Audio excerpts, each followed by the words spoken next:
ప్రేమ వివాహం చేసుకోవచ్చా? ఇప్పుడు చేసుకోవచ్చు అని అంటే కొంతమందికి ఇబ్బంది. అబ్బా ఈ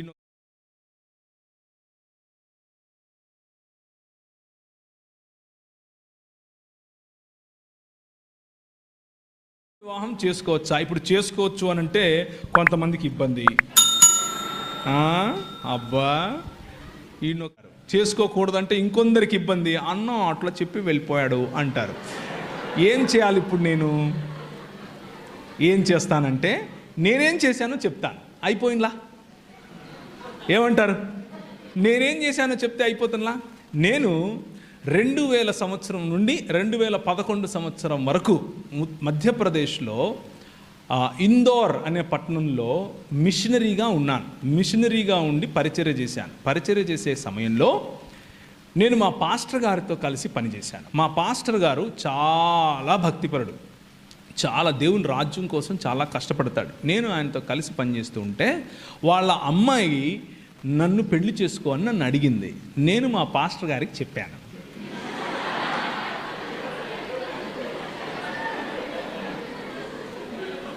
రెండు కలిపే కదా, కలిపానా లేదా? చూసారా? అందుకే ట్రిక్కీ క్వశ్చన్లు మీకే కాదమ్మా, మాకు తెలుసు. నేను మా పాస్టర్ గారికి చెప్పాను, అయ్యా మరి ఆమె నన్ను పెళ్లి చేసుకోమని అడుగుతా ఉంది, మీరు ఓకే అంటే సమయం తీసుకుని మా ఇద్దరికి కౌన్సిలింగ్ ఇవ్వండి, మేము పెళ్లి చేసుకుంటాం. లేకపోతే రేపటి నుంచి మళ్ళా దాన్ని ఏమంటారు, ఎవరికి వారే యమునా తీరే అని చెప్పాను. చెబితే ఆయన 2 రోజులు టైం తీసుకుని ప్రార్థన చేసి మా అమ్మతో మాట్లాడి, మా అమ్మ ఆయన ఒక మాట అనుకుని, సరే నో ప్రాబ్లం, ఆ అమ్మ ఇది చదువు అయిపోయి ఆ తర్వాత చేసుకుందులే అన్నారు. ఒక 2 సంవత్సరాలు గ్యాప్ తీసుకుని ఇద్దరం ఒకరినొకరు అర్థం చేసుకుని వాళ్ళ ముందే, మా తల్లిదండ్రుల ముందు, అంటే మా భార్య తల్లిదండ్రుల ముందు అర్థం చేసుకుని, తర్వాత ఆమె చదువు అయిపోయిన తర్వాత చక్కగా అందరి ముందు మా పెళ్లిలో ఒక 6000 మంది వస్తే ఆ 6000 మంది ముందు పెళ్లి చేసుకుని ఆ తర్వాత భార్యాభర్తలుగా చలామణి అయ్యాం. ముందు భార్యాభర్తలు అయిపోయి తర్వాత పెళ్ళిళ్ళు చేసుకోకండి అని చెప్తున్నాను. అది తప్పు. ముందు ప్రొక్లమేషన్, ఆ తర్వాత కాన్సమేషన్. అంటే మొదట ప్రకటించాలి, ఆ తరువాత ఒకటవ్వాలి. కనుక పురుషుడు తన తల్లిని తండ్రిని విడిచి తన భార్యను హత్తుకొనెను, ప్రేమికురాల్ని కాదు. జాగ్రత్తగా వినండి. తన భార్యను హత్తుకుంటాడు, ప్రేమికురాల్ని కాదు. సో ప్రేమ తప్పు కాదు. భౌతిక సంబంధం పెండ్లి కంటే ముందు తప్పు, అది వ్యభిచారం కిందికి వస్తుంది, అది చేయకూడదు. ఇంకా క్లియర్గా ఏమని చెప్పాలనా?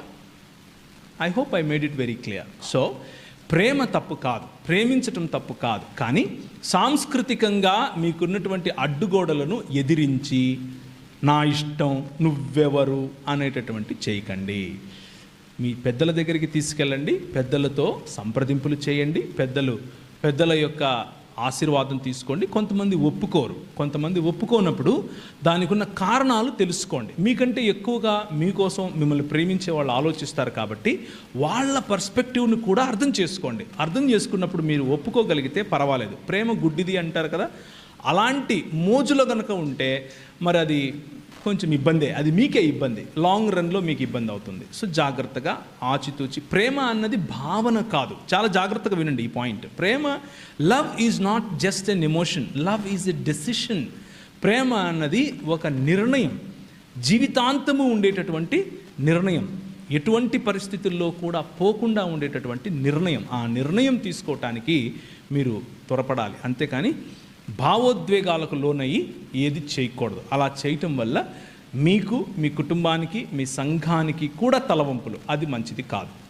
ఇకపోతే ఆఖరి మాట, ప్రేమ వివాహాలలో, ప్రేమ వివాహాలు అన్నవి ప్రేమ వివాహాలైనా లేకపోతే తల్లిదండ్రులు కుదిర్చి చేసే వివాహాలైనా ఏవైనా సరే కులము అన్నటువంటి ప్లాట్ఫామ్ మీద చేసుకోకూడదు. లాస్ట్ టైం వచ్చినప్పుడు కూడా మిమ్మల్ని ఇట్లనే ప్రేరేపించిపోయినా, ఇప్పుడు కూడా ప్రేరేపిస్తున్నా, కులానికి వ్యతిరేకంగా నిలబడండి. TV9 వాడు నీకంటే బెటర్ క్రైస్తవుడు.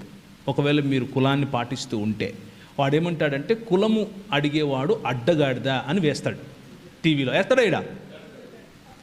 కనీసం వాడుకున్న బుద్ధి కూడా మీకు లేదంటే ఇక మీ కర్మ, దానికి నేనేం చేయలేను. మళ్ళీ మీరు నేను పరలోకం పోవాలా అంటే దానికి కులం ఎత్తుకున్నవాడు పరలోకం కాదు కదా, ఏ లోకానికి పోడు, ఈ లోకంలోనూ వాడు బతకలేడు సరిగ్గా. ఎందుకంటే ఆ కులం పూసుకున్నాడు, ఆ కంపు వాడికి వస్తూ ఉంటుంది, అయినా వాడు దాన్ని సొగసు అనుకుంటాడు. కులము అడగద్దు, కులము చెప్పొద్దు, కులంలో బతకద్దు, కులంలో పెళ్ళిళ్ళు చేసుకోవద్దు.